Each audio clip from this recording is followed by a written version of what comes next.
নিয়মিতভাবে শান্তিপূর্ণভাবে ক্ষমতা হস্তান্তরের বা ক্ষমতা পরিবর্তনের বিধানই আমরা তৈরি করতে পারিনি।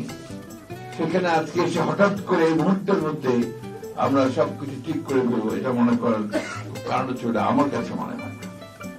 আমরা চেষ্টা করছি, যারা রাজনীতি করছি, বিভিন্ন রাজনৈতিক দলগুলো আছে, আপনারা এখানে কথা শুনেছেন আমাদের অত্যন্ত জ্ঞানী রাজনীতিবিদদের কাছে। আমরা চেষ্টা করছি এবং এই 52 বছর ধরেই চেষ্টা করছি।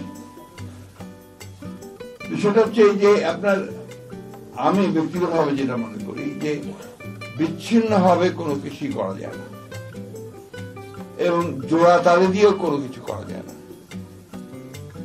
এটা আপনার সুনির্দিষ্ট চিন্তা ভাবনা প্রয়োজন, সুনির্দিষ্ট লক্ষ্য প্রয়োজন, সুনির্দিষ্ট চিন্তা প্রয়োজন এবং রাজনৈতিক দল এবং রাজনৈতিক নেতা বা কর্মী তাদের অত্যন্ত সততার সঙ্গে আন্তরিকতা